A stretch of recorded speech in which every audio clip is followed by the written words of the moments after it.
मैं एक थाने में कांस्टेबल थी। मेरा नाम गौरी है। मेरी शादी को 1.5 साल हो गया। मेरा 5 महीने का बेटा भी है। वह पिछले कुछ दिनों से बीमार था। मैं उसे उसकी नानी के पास छोड़कर आती थी, मगर उसकी तबीयत संभालने में नहीं आ रही थी। मेरी माँ कहने लगी कि अपने बेटे को डॉक्टर के पास लेकर चलो। ऐसा ना हो कि तुम्हारी नौकरी के चक्कर में बच्चा ज़्यादा बीमार हो जाए और तुम्हारा बड़ा नुकसान हो जाए। मैं अपनी मम्मी की बात सुनकर घबरा गई थी, इसीलिए थाने से छुट्टी ले ली। मगर मेरी भी बेटा की तबीयत ज़्यादा बिगड़ गई थी। जब ही तो वह ठीक नहीं हो रहा था। 3 दिन में उसकी हाजिर गुजारी में लगी रही थी, भगवान से प्रार्थना कर रही और उसके लिए क्या कुछ नहीं किया था। मैंने आखिरकार भगवान ने मेरी सुन ली थी। मेरा बच्चा ठीक हो गया तो मैं वापस ड्यूटी पर आ गई थी। मुझे जेल में नया चेहरा नज़र आया था। मैंने अपनी साथी लेडी कांस्टेबल से पूछा कि उस लड़की का क्या जुर्म है। मेरी साथी नीलम ने जो बात बताई उसे सुनकर तो मैं दंग रह गई थी। वह कहने लगी, वह लड़की अपने 4 महीने के बच्चे को मारकर आई है। यह शब्द मेरे लिए बर्दाश्त करना मुमकिन था। मेरे सामने इस टाइम एक ऐसी लड़की थी जो इंसान कहलाने लायक नहीं थी। उसकी उम्र लगभग कोई 24 साल की होगी। चेहरे पर मासूमियत फैली हुई थी। मैं बोली, तुमने अपने बच्चे को क्यों मारा? उसने मेरी बात अनसुनी कर दी थी। वह उदासी निगाहों यहाँ वहाँ घुमा रही थी। मैंने नीलम से पूछा कि इसका जुर्म साबित हुआ कि नहीं। नीलम ने कहा, हाँ। मैं सर हिलाया था और कहने लगी, उसे पूरे मोहल्ले ने रंगे हाथों पकड़ा है। मेरा दिल दहल गया था। तब मैं खुद से वादा किया था कि मैं इस औरत को सज़ा दिलवाकर रहूँगी। मुझे अपने बेटे से बहुत मोहब्बत थी। जब मैं दूसरे बच्चे की ऐसी दर्दनाक मौत के बारे में सुना तो मेरा दिल चीरता हुआ महसूस हुआ। बार बार मुझे अपने बच्चे की शक्ल मेरी आंखों के सामने आ रही थी। खैर, मैंने महसूस किया था कि जेल में बाकी कैदी औरतों का भी उस औरत के साथ अच्छा रवैया नहीं था। सब औरतें ही उसे भला बुरा कहती थी, तब उसे पर उंगली उठाती थी। वह चुपचाप रहती थी। मुझे लगा कि वह ज़्यादा दिन तक यह सब बर्दाश्त नहीं कर पाएगी और एक न एक दिन फूट ही पड़ेगी। मगर 2 हफ्ते बीत जाने के बाद भी उसके मुंह से किसी ने कोई बात नहीं सुनी थी। वह खाना भी नहीं खाती थी, बस खाली दीवारों को ताकती रहती थी। एक दिन मीरा से उसका पति मिलने आया। मीरा ने अपने बच्चे को बड़ी बेरहमी से उसका मर्डर किया था। इस वजह से वह ख्याल किया था कि हो सकता है मीरा का पति उससे बदला लेने ही कोशिश करेगा। जब ही उन दिनों की मुलाकात के बीच मुझे उन पर नज़र रखने के लिए खड़ा कर दिया गया था। मैंने मीरा के पति को देखा तो हैरत रह गई थी। वह एक हैंडसम नौजवान लड़का था, शक्ल से बड़ा ही पढ़ा लिखा और उलझा हुआ लड़का था। वह कहने लगा, मीरा, तुमने हमारे बच्चे के साथ कितना जुल्म किया ना। तुम्हें ऐसा नहीं करना चाहिए था। मैं मानता हूँ कि तुम मुझसे नफ़रत करती थी, मगर तुमने उस बच्चे की जान क्यों ले ली? मेरे कानों में उसकी किलकारियाँ गूंजती रहती हैं। मैं तड़पड़ाता रहता हूँ। एक पल के लिए भी मेरी आंखों के सामने से मेरे बेटे की शक्ल नहीं हटती। मुझे बहुत याद आता है मेरा तुमसे। तुमने यह सब क्या कर दिया? तुम अगर उसे नहीं पालना चाहती थी तो उसे जान छुड़ाना चाहती थी तो तुम उसे मेरे हवाले करके चली जाती। मैं उसे ताक ना करता, मगर तुमने मेरे बच्चे की जान क्यों ले ली? मीरा का पति फूट फूट कर रो रहा था, जबकि मीरा बिल्कुल भूत सी बनी बैठी हुई थी। यह मंजर देखकर मेरा दिल काटने लगा था कि उसका पति बोला, मैं जानता हूँ तुम मोहल्ले के राघव को पसंद करती हो। उसी की वजह से तुमने अपने बच्चे को मारा था कि मैं फिर तुम्हें डिवोर्स दे दूँ और तुम उससे शादी कर लो। मगर तुमने यह कहाँ पता था कि वह तुम्हें फिर भी नहीं मिल पाएगा। तुम जेल की सलाखों के पीछे चली जाओगी। अब मुझे बताओ, मैं क्या करूं? मैं कहाँ जाऊं? तुमने तो अपने इश्क की आग में मेरा हंसता खेलता घर उजाड़ कर रख दिया। तुमने मेरा बच्चा मार दिया और तुम अब जेल में बैठी हो और मुझसे तो मेरा बच्चा और पत्नी दोनों ही छिन गए हैं। ना तो मैं अकेला रह गया हूँ, मेरा दिल बहुत उदास रहता है। मीरा ने अपनी सारी बात सुनने के बाद भी बिल्कुल चुप थी और कुछ नहीं बोलती थी, जबकि उसका पति ऐसे ही उदासी बातें कर रहा था और फिर 1 घंटे के बाद उठकर चला गया। तब मुझे यह सारी कहानी समझ आई थी। एक माँ की आंखों में मोहल्ले के लड़के की इश्क की पट्टी बंधी हुई थी, जिसकी वजह से वह अपने बेटे की जान ले लिया थी। उसने अपने बच्चे को जरा भी तरस नहीं आया था। मुझे मेरा से ज़्यादा नफरत होने लगी थी। मैंने सोचा कि जेल में जो कैदी औरतें उसके साथ सुलूक करती हैं वह बिल्कुल अच्छा है और मीरा के साथ अच्छा करती हैं, इसी सब की लायक हैं, जबकि जेल में इन सब की इजाज़त नहीं होती। हमारी ड्यूटी यही होती है कि अगर जेल में किसी तरह की बदतमीजी किसी के साथ हो रही हो तो उसे रोका जाए, कैदियों को आपस में लड़ने ना दिया जाए। लेकिन अब मैं मीरा के मामले में बिल्कुल चुप हो गई थी। 2-3 दफ़ा मेरे सामने मीरा के साथ कैदी औरतें लड़ने लगी थी, मगर मैंने उन्हें रोकने की कोशिश नहीं की थी। 1-2 औरतों ने तो मीरा की दुर्गति भी बता दी थी, मगर मैं देखती रह गई थी और खड़ी रहती। वह सब देखकर मुझे सुकून मिला था। खैर काफ़ी दिन बीत गए थे। मीरा भी थक चुकी थी, चुप रहती थी। एक दिन मीरा की मुलाकात करने के लिए एक बड़ी उम्र की औरत आई थी। मैं बहुत हैरान हुई कि अब उससे मिलने कौन आया है, क्योंकि उसके काफ़ी दिनों से 1 महीना हो गया था। सिर्फ एक बार उसका पति आया था, उसके बाद कोई भी उससे मिलने नहीं आया था। तो मुझे पता चला कि आज मीरा की माँ उससे मिलने के लिए आई है।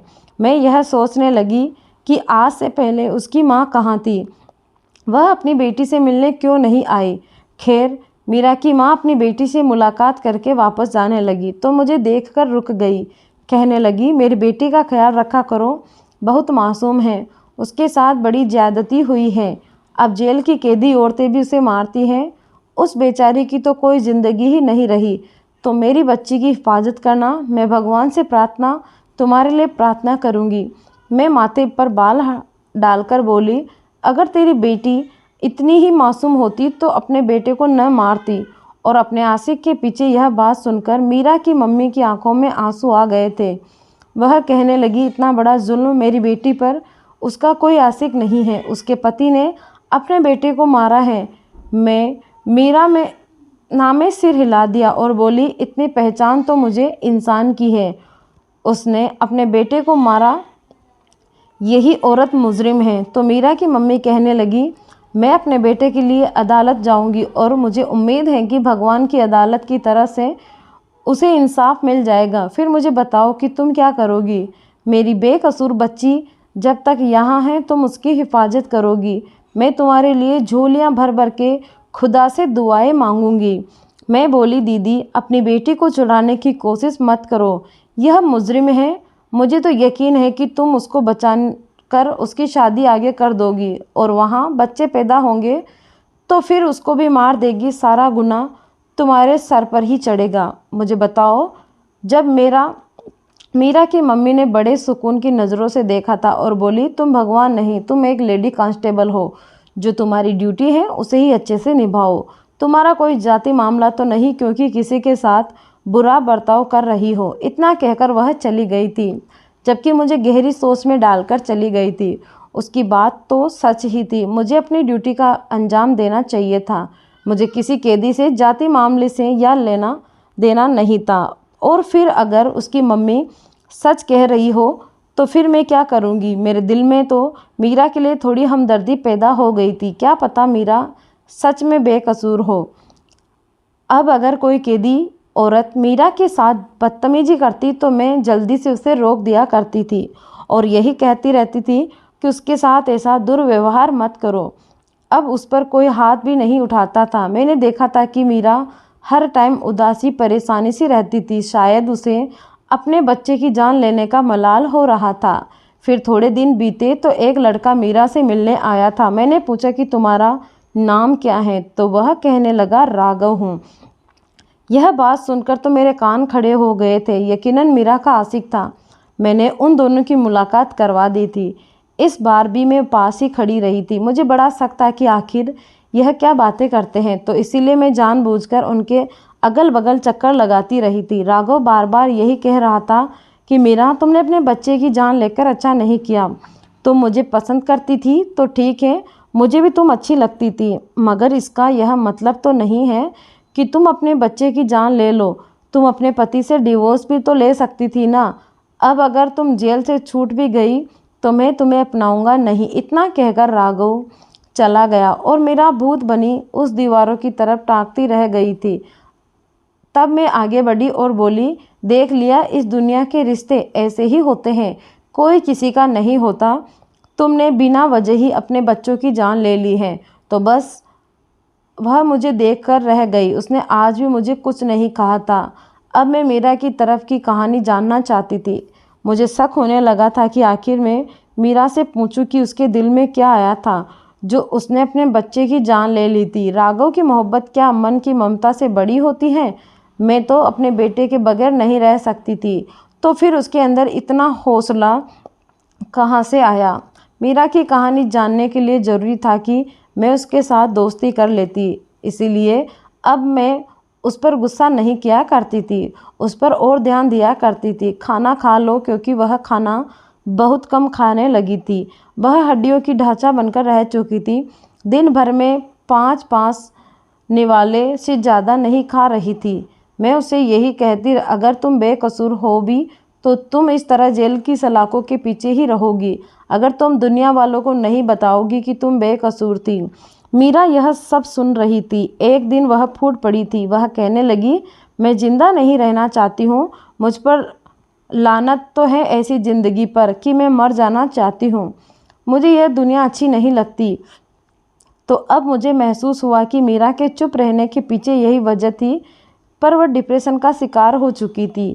बात यह है कि इंसान अपने टाइप की मोहब्बत के जाल में फंसकर अगर अपने बच्चों को नुकसान पहुंचा भी दे तो वह बाद में यह सब सोचकर दीवाना हो जाए।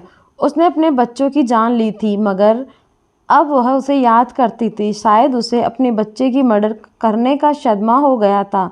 वह मर जाना चाहती थी, वह जिंदा नहीं रहना चाहती थी। उसकी मम्मी ने कहा था कि मैं अदालत में तुम्हारा केस लेकर जाऊंगी, मगर मीरा ने अपनी मम्मी को अपने सिर की कसम दे दी थी और कहा था कि आप मुझे सज़ा काट लेने दें, मैं बहुत बुरी हूँ, मर जाना चाहती हूँ।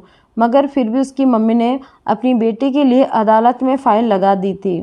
अब मीरा ने मैं उसकी सुनवाई होनी थी। पहले सुनवाई पर मैं उसके साथ नहीं गई थी क्योंकि दूसरी लेडी कांस्टेबल चली गई थी। जब मीरा वापस आई तो मैंने उससे पूछा कि तुमने जज से क्या कहा? तो मीरा ने मेरी आंखों में आंखें डालकर बोली, मैं अदालत के सामने अपना जुर्म कबूल कर लिया है और उनसे कहा कि मेरी सज़ा फांसी से कम नहीं होनी चाहिए। उसकी बात सुनकर मैं एकदम से चौंक गई थी। मैं बोली, उसके पीछे क्या वजह है? तो कहने लगी, जब मेरा बच्चा वीर ही जिंदा नहीं तो मुझे जीकर क्या करना है? तो मैं बोली, तुमने वीर का कत्ल क्यों किया? तुम उसको न मारती। मीरा कहने लगी, हाँ, मुझे वीर का कत्ल नहीं करना चाहिए था, मुझे बहुत बड़ी गलती हो गई है। वह ऐसे ही बातें कर रही थी। अब वह खुलकर अपने दुखों का इजहार करने लगी थी। मुझसे बात भी कर लिया करती थी। मुझे एक दिन कहने लगी, मेरा वीर अब बड़ा हो गया था, मुझे पहचानने लगा था और मेरी तरफ देखता हंसता रहता था और मुझे हाथों से इशारा करके अपने पास बुलाता था। जब मैं कामकाज करके वापस आती तो वह मेरी तरफ देखकर मचल जाता था और कहता था, मुझे उठा लो। पर मेरी मजबूरी थी, मैं उसे उठा नहीं पाती थी। मैं उसकी बात सुनकर शॉक्ड हो गई। मैं बोली, तुम्हारी क्या मजबूरी थी कि तुमने अपने बच्चे को ही उठा ना पाई? तब मीरा का चेहरा दर्द में देखा गया। उसने जल्दी से अपने आंसू साफ किए और लेट गई और कहने लगी, मुझे नींद आ रही है, तुम यहाँ से जाओ। मुझे लगने लगा कि शायद मीरा कत्ल करने से पहले अपने बच्चे का पर जुल्म करती थी, यानी उसे उठाती नहीं थी। हो सकता है उसे दूध के लिए भी तरसाती हो। क्या मजबूरी थी मीरा की कि तुमने अब अपने बेटे को ही नहीं उठा पाई थी? अब मैं मीरा का चेहरा दर्द होते हुए देखा था। खैर, मुझे दिन ब दिन मीरा के साथ नफरत होती जा रही थी, मगर मैं फिर भी उसके साथ अच्छी थी क्योंकि मैं उसका राज जानना चाहती थी। और फिर यह भी तो था कि मुझे अपनी ड्यूटी सर अंजाम देनी थी। मैं उसके साथ ज़्यादती नहीं कर सकती थी। वह अपना जुर्म कबूल करने के बाद यह केस अदालत में खारिज कर दिया था और मीरा को सजाए मौत सुना दी गई। जिस दिन मीरा को मौत की सज़ा सुनाई थी वह बहुत खुश थी। मैंने उसकी खुशी की वजह पूछी तो कहने लगी कि अब मैं अपने बेटे के पास चली जाऊंगी और हमेशा हमेशा के लिए साथ रहूंगी। अब तो मुझे उसे उठा भी लिया जाएगा, मैं उसके खूब लाड नखरे उठाया करूंगी। तो मैं बोली, इस दुनिया में तुम्हें राघव की मोहब्बत ने इस तरह अंधा कर दिया था कि तुमने अपने बच्चे का ख्याल नहीं किया। तुम्हें क्या लगता है इतना पाप करने के बाद भगवान तुम दोनों को मिला देगा? तो उसने कंधे उचकाते हुए कहने लगी कि मुझे मालूम है कि आगे मेरे साथ क्या होगा, मगर मेरी प्रार्थना है कि अगले जन्म में मेरा बेटा मिल जाए। खैर, मीरा को एक हाई कोर्ट से सज़ा मौत सुना दी गई थी और उसके बाद मीरा की मां ने सुप्रीम कोर्ट में अपनी अर्जी लगा दी थी। इस बात पर मीरा आग बबूला हो गई थी। जब उसकी मम्मी उससे मिलने आई तो वह कहने लगी, अपनी मम्मी से लड़ाई झगड़ा करने लगी। कहने लगी, आपने ऐसा क्यों किया? आपने मेरे लिए अदालत का दरवाज़ा क्यों खटखटाया? मैं नहीं जीना चाहती हूँ। मैं अपने बेटे के पास चली जाऊँ और आप के बहाने से मेरी सजा माफ़ करने के चक्कर में मुझे आप जाने के लिए दीजिए। मैं ज़िंदा नहीं रहना चाहती हूँ। मीरा की माँ कहने लगी, तुम्हें मेरे सर की कसम है, इस बार तो अंदाज़ा अदालत में झूठ नहीं बोलोगी। तुम पर जो बीता है वह तुम एक एक शब्द सच बताओगी। मीरा बस खाली खाली नज़रों से अपनी माँ को देख रही थी। खैर, कुछ दिनों बाद सुप्रीम कोर्ट ने उसकी सुनवाई की थी।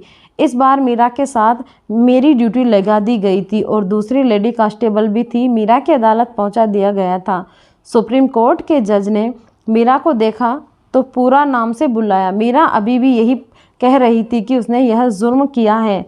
जज ने मीरा का मेडिकल करवाने की सोची थी। उसने कहा कि मीरा की मेडिकल रिपोर्ट मुझे चाहिए। अदालत में अगली तारीख दे दी थी। मैं मीरा को लेकर वापस आ गई थी और उसका मेडिकल करवाने की तैयारी करने लगी थी। मैं मीरा से पूछा कि आखिर ऐसा क्या हो सकता है कि जज को तुम्हारी मेडिकल करवाने की ज़रूरत पड़ गई है। तब मीरा बोली, मुझे मालूम है, मैं ना ही अपना मेडिकल करवाना चाहती हूँ और ना ही यह चाहती कि मेरी सज़ा की माफ़ी मिले। मैं तो सिर्फ मर जाना चाहती हूँ, मुझे जीना अच्छा नहीं लगता है। मैं बोली, तुम ज़िंदगी से इस तरह क्यों मायूस हो चुकी हो?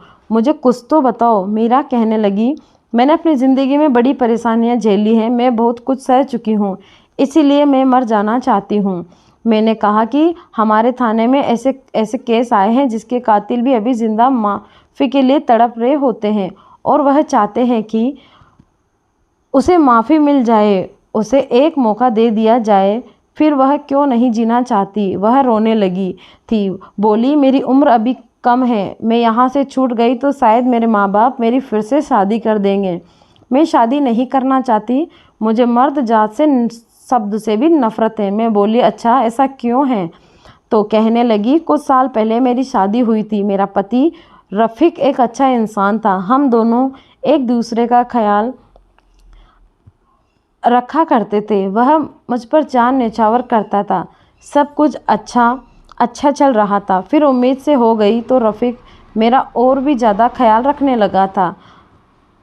मुझे लगा कि मेरी ज़िंदगी में अब किसी चीज़ की कोई कमी नहीं रह गई है। अब हमारे पास हर चीज़ थी, लेकिन फिर हमारी ज़िंदगी में एक तीसरा आदमी आ चुका था जिसकी वजह से हमारा सुकून चैन सब कुछ ख़राब हो गया।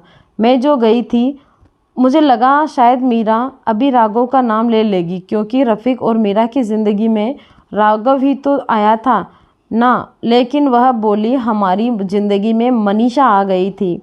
मैं हैरत से मीरा की तरफ देखा और बोली, हाँ मैं सच कह रही हूँ। हमारे पड़ोस में एक लड़की आई थी, मनीषा। वह बहुत ही हसीन थी, बहुत प्यारी थी। मेरे पति ने उसे देखा तो वह लट्टू हो गया था। मुझे उस बारे में कुछ भी पता नहीं था, मगर रफ़ीक मुझे अक्सर यही कहता था कि हमारे मोहल्ले में एक नई लड़की आई है मनीषा, तुम उसे मिलजुल लिया करो, वह बेचारी अकेली रहती है। तो मैं अपने पति को राज़ी करने के लिए उस लड़की से मिलने लगी थी। मेरी और उसकी अच्छी खासी दोस्ती हो गई थी। मैं मनीषा को अपने घर बुलाती तो रफ़ीक बहुत खुश होता था। मेरी तबीयत उन दिनों ख़राब रहती थी। उन दोनों ने मेरा बेटा उन दिनों मेरा बेटा दुनिया में आने वाला था। रफ़ीक मुझसे कहता था, तू मनीषा को अपनी मदद के लिए बुला लिया कर। मैं मनीषा को अक्सर ही बुला लिया करती थी, मगर मुझे कहाँ मालूम था कि वह औरत मेरी खुशियों का कातिल निकलेगी। यह सब कुछ राज ही रहना था। मगर एक दिन मनीषा मेरे किचन में चाय बना रही थी और मैं अपने कमरे में लेटी आराम कर रही थी, तो मुझे ख्याल आया कि मुझे भी मनीषा के पास चले जाना चाहिए। इस तरह अच्छा नहीं लगता कि मैं तो आराम कर रही हूँ और वह मेरे घर में काम कर रही है। इसीलिए मैं किचन में गई तो देखकर दंग रह गई कि मनीषा और रफ़ीक हाथों में हाथ पकड़े बातें कर रहे थे।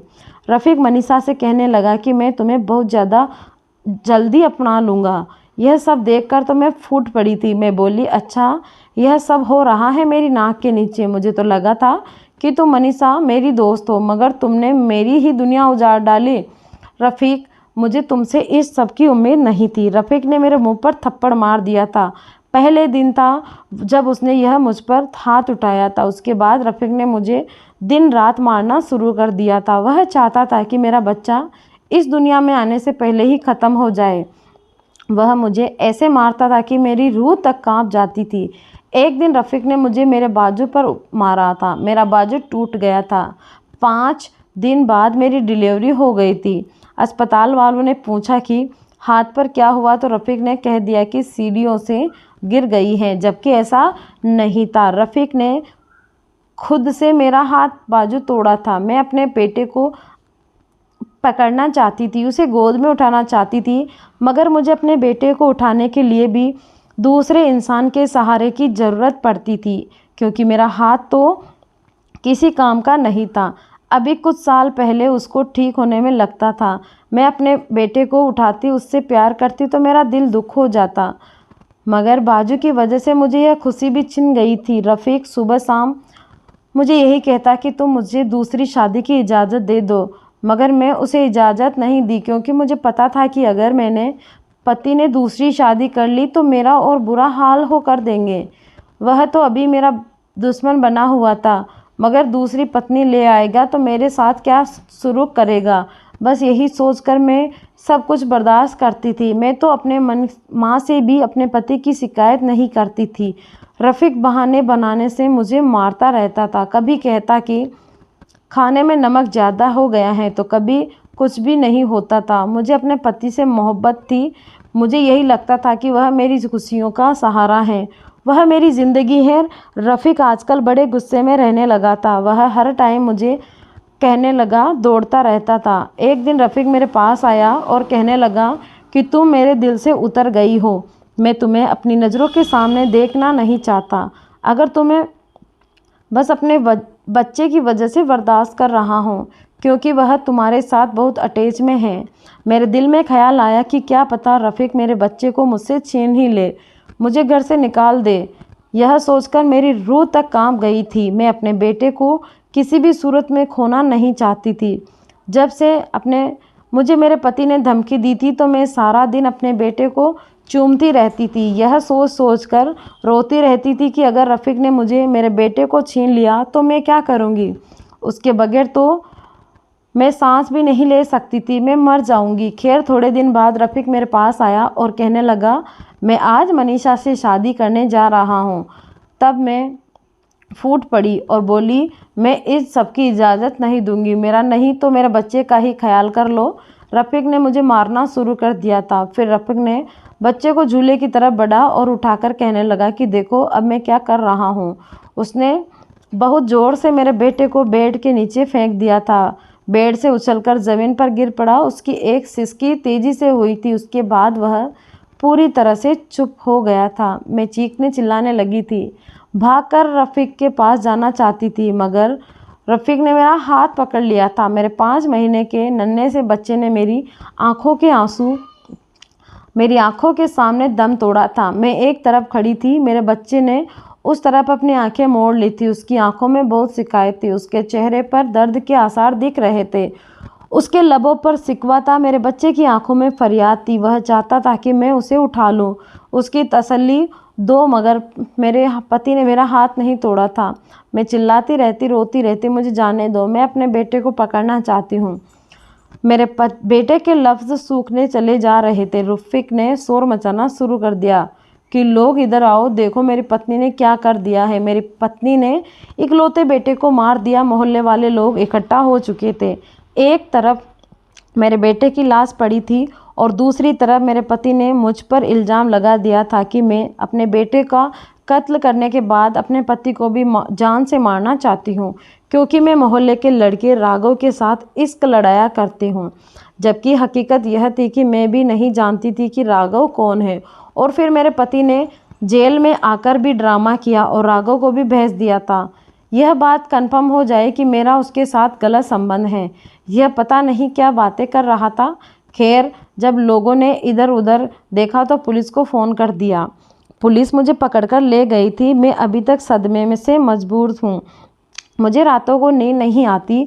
यह कैसे मुमकिन है कि मेरा छोटा सा बच्चा मेरी आंखों के सामने मर गया और मैं उसके लिए कुछ नहीं कर सकी, उसे गोद में भी उठा नहीं सकी। उसकी आंखों में इंतज़ार है कि मैं उसे अपने गले से लगा लूँ ताकि उसका दर्द कम हो जाए।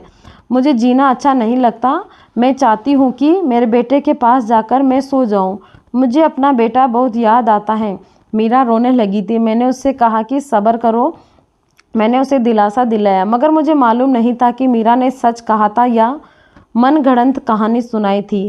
खैर, फिर मीरा के केस का सुनवाई का दिन आ गया था। मीरा को अदालत में सुनवाई के लिए ले जाया गया था तो जज ने उसकी मेडिकल रिपोर्ट देखी तो कहने लगा, आपका हाथ कैसे टूटा था? तब मेरा फूट फूट कर रोने लगी थी। उसने अपना सारा दास्तान सुना दी। मेडिकल रिपोर्ट में यह साबित हो चुका था कि मीरा पर बड़े दिनों तक उसे बहुत ज़्यादा अत्याचार होता रहा था। उसके जिस्म की सारी हड्डियां टूट गई थी। उसके जिस्म पर जख्मों के निशान थे, मगर यह सब कुछ छुपा रही थी और वह मर जाना चाहती थी। उसका बेटा तो मर गया था। मैं मीरा को ही कसूरवार समझती थी, मगर बेचारी तो बेकसूर निकली थी। अब मुझे उसे अपने रवैये पर अफसोस हो रहा था। खैर, थोड़े दिनों बाद अदालत की कार्रवाई फिर से शुरू हुई। उसके बाद अदालत ने फैसला किया कि मीरा बेकसूर है, उसे बाइज्जत बरी कर दिया जाए। अब जेल की सलाखों को से निकाल कर अपने घर जा चुकी थी, जबकि रफ़ीक को पुलिस ने पकड़ लिया था और उसे सज़ा मौत सुना दी गई थी। अभी अपने बेटे को याद करके बहुत रोती थी। मुझे मालूम है कि उसके साथ बहुत जुल्म हुआ है। मैं तो उसके लिए प्रार्थना करती हूँ भगवान से। दोस्तों, यह थी आज की कहानी। पसंद आए तो लाइक और शेयर कीजिएगा। हमारे चैनल को सब्सक्राइब करना ना भूलें ताकि हर आने वाली वीडियो का नोटिफिकेशन आप तक पहुंचता रहे। Thank you.